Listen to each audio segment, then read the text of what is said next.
Salut les CM2, on est dans le numéro 2 de la séquence 14 sur les angles. Tu as dû découper dans ton fichier d'activité le calque représentant des angles. Et dans la première partie de l'exercice, on va utiliser cet angle marqué 1U.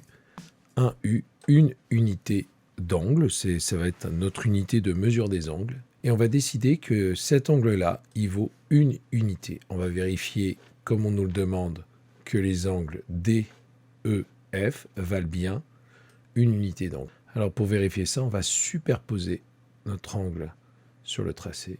Tu vois que cet angle fait une unité d'angle. Pour vérifier celui-ci, on va tourner l'angle. On retourne le calque, hein, toi tu peux faire ça. On a bien un angle unité. On vérifie l'angle F. Et là aussi, l'angle unité vient se superposer au tracé de l'angle F.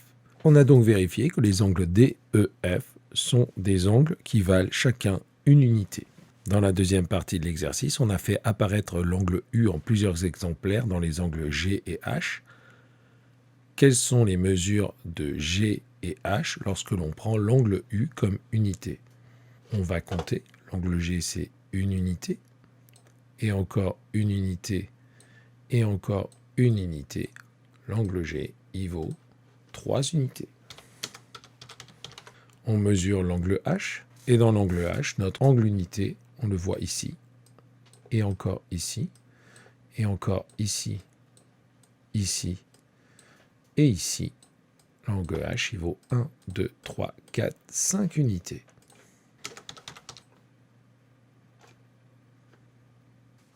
On va maintenant sortir les angles A, B et C du calque. On va chercher celui qui mesure 2 unités, celui qui mesure 4 unités, et on va réfléchir sur l'angle C du calque. Je vais m'intéresser déjà à l'angle A. Je vais venir placer l'angle A ici.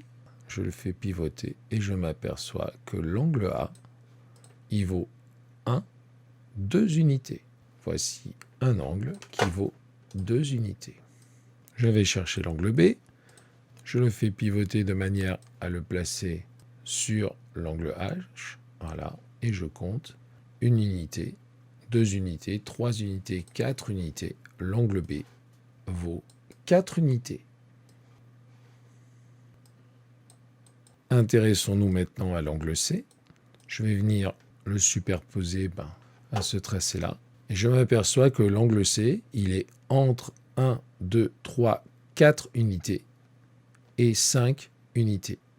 Je n'ai pas une valeur exacte pour l'angle C. Je peux juste dire qu'il est entre 4U et 5U.